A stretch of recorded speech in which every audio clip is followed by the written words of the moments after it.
안톤 체홉의 벚꽃동산입니다. 인물도 많고 이름도 어렵고 분량도 많고 열심히 읽어도 이해가 안 가죠. 등장인물, 줄거리, 상징, 주제 순으로 오늘 깔끔하게 정리해 드릴게요. 이 작품을 제대로 이해하기 위해서는 먼저 작품의 시대적 배경을 좀 알아야 돼요. 벚꽃동산의 시대적 배경은 1900년대 초 러시아예요. 이 시기가 어떤 시기냐?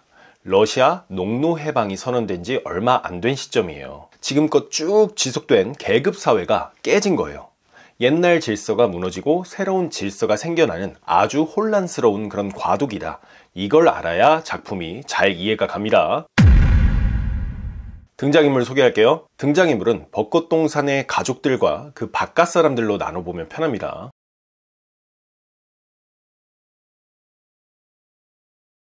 첫 번째 인물은 라넵스카야라는 인물이에요.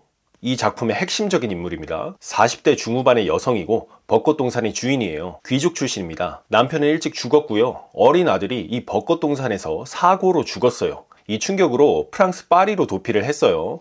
거기서 남자친구를 만들었는데 남친한테 재산도 탕진하고 버림받았어요. 대대로 받은 재산을 다 탕진하고 이제 빚까지 쌓였어요. 그래서 5년 만에 고향으로 돌아왔습니다. 이 작품은요, 라넵스카야가 고향으로 돌아오면서 시작되는 거예요. 두 번째 인물은 아냐예요. 라넵스카야의 친딸입니다. 10대고요. 아직 어리고 순수한 인물이에요. 세 번째 인물은 바레입니다. 라넵스카야의 양녀고요. 집안 살림을 책임지고 있어요. 라넵스카야가 없는 동안 사실상 벚꽃동산을 운영해 왔습니다. 빚과 살림 걱정에 시달려 왔고요. 현실적이고 책임감이 강해요. 네 번째 인물은 가예프예요. 51세 라넵스카야의 오빠로 역시 귀족 출신입니다. 귀족 출신이니까 평생 벚꽃동산에서 손 하나 까딱 않고 살아왔어요. 당구를 너무 좋아해서 대화 중에 뜬금없이 당구 용어를 말하는 습관이 있어요. 사탕도 좋아하고요. 나이에 맞지 않게 유치하죠. 자, 이 4명이 벚꽃동산 집안 사람들이라면 그 바깥 사람들이 있습니다. 먼저 롯바인이 있습니다. 라넵스카야와 이 작품의 중심이 되는 인물이에요. 30대 후반 정도의 성공한 상인이자 사업가입니다.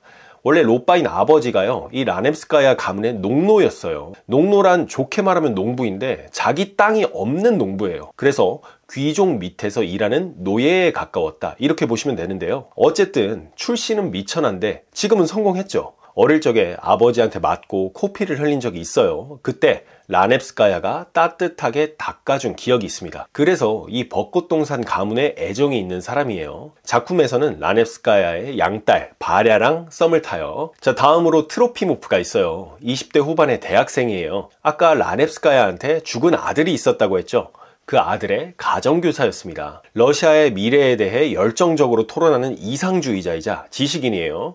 작품에서는 라넵스카야의 친딸 아냐랑 썸을 타요. 자, 마지막으로 피르스가 있어요. 87세의 늙은 하인입니다. 농노 해방 이후에도 이 가문을 떠나지 않고 평생을 이 가문을 위해 헌신하는 사람이에요. 가예프가 50대거든요. 이 가예프를 어린아이 취급해서 계속 감기 걸릴까봐 옷을 챙겨다 줍니다. 본인이 농노 출신인데도 과거의 신분사회가 훨씬 더 좋았다고 얘기하는 사람이에요. 자, 등장인물 소개는 이 정도로 하고 줄거리 보면서 설명드릴게요.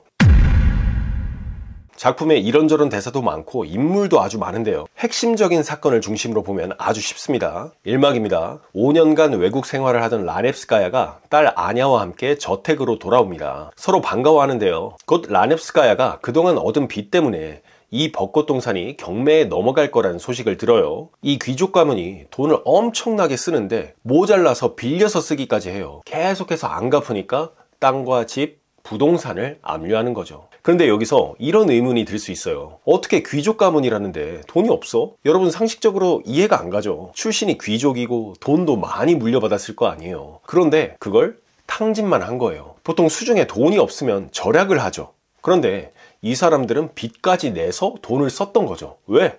귀족 출신이니까. 땀 흘려 일해가지고 돈을 벌어본 적이 없잖아요. 현실 감각이 전혀 없는 거예요. 그렇게 띵가띵가 살다 보니까 돈이 하나도 없네? 심지어 빚이 많네?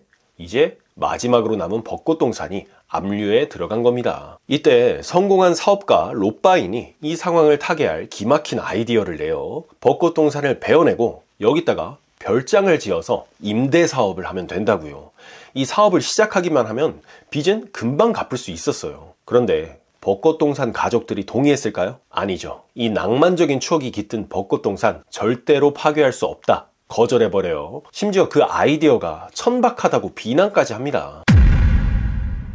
2막입니다. 벚꽃동산의 경매일이 다가오는데요. 벚꽃동산 가족들은 뚜렷한 대책이 없어요. 가예프는 당구 얘기나 하죠. 라넵스카야는 과거를 그리워하면서 여전히 돈을 막 낭비해요. 두 사람 다 그냥 추억에 빠져서 살아가고 있어요. 롯바인이 솔루션을 열심히 얘기하는데도 딴소리만 합니다.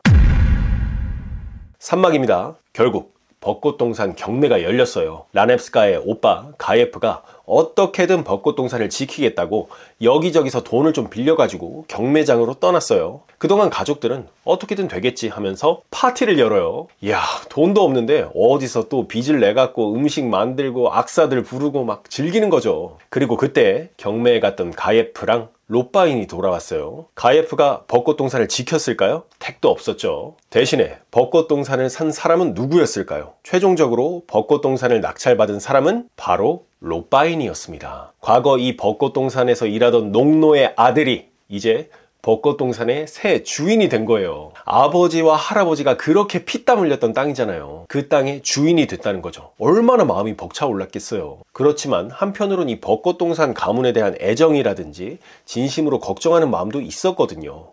그래서 롯바인은 기뻐하면서도 슬퍼하면서도 막 또 혼란스러워합니다. 반면 라넵스카야는 어땠을까요? 모든 것을 잃었다는 사실에 절망하고 주저앉습니다.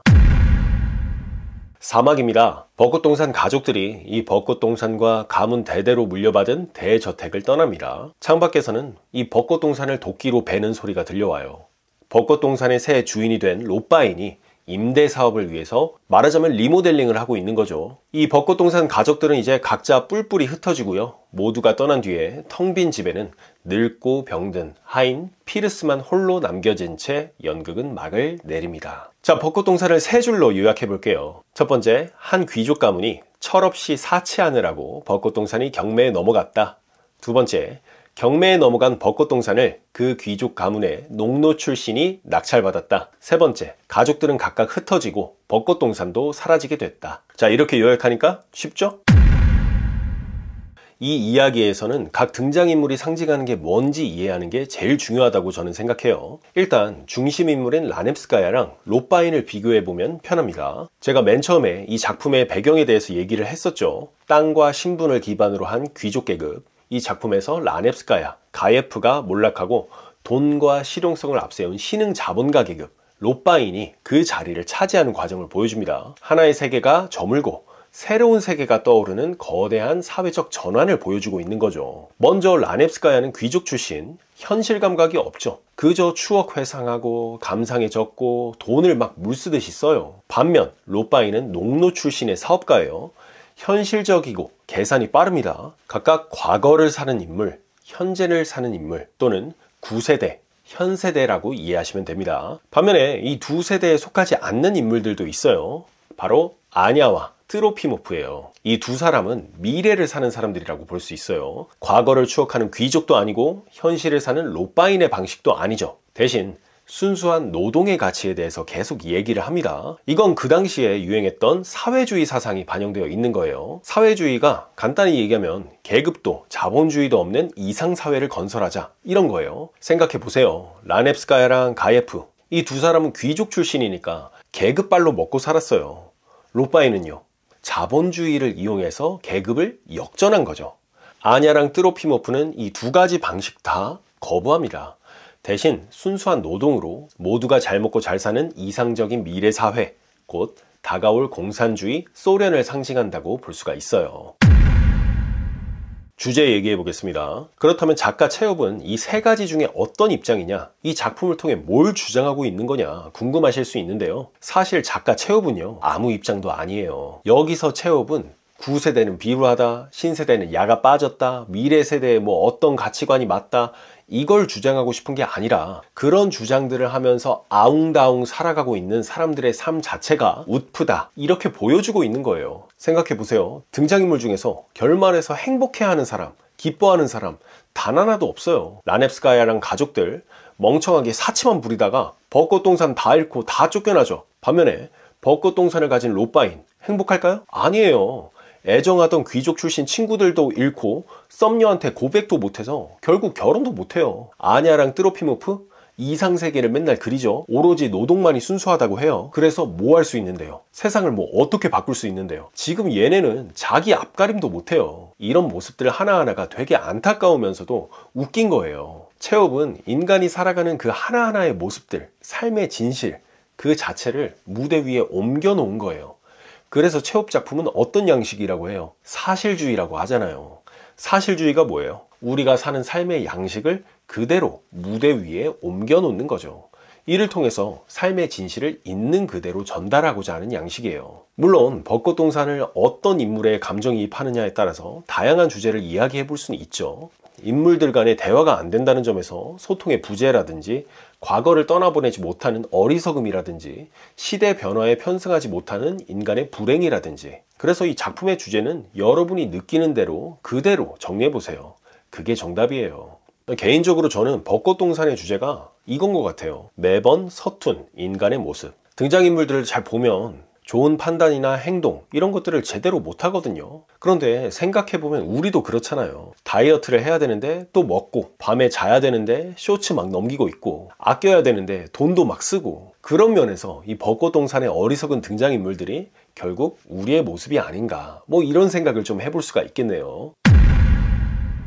자, 오늘은 벚꽃동산 분석해봤습니다. 이게 깊게 공부하려면 한도 끝도 없는 게 체업인데요. 그만큼 또 공부하는 재미가 있는 게 체업이에요. 한예종 2차 준비하시는 분들 대비 잘 하시고요. 아울러 한예종 연기과 2차 글쓰기 강의를 진행하고 있고요. 한예종 자기소개서 코칭을 진행하고 있어요. 도움이 필요하신 분은 본문 링크를 확인하시면 되겠습니다. 오늘 내용이 도움이 되셨다면 구독과 좋아요 버튼 한 번씩 눌러주시면 감사하겠고요. 지금까지 연영과 입시 멘토 윤쌤이었습니다. 감사합니다.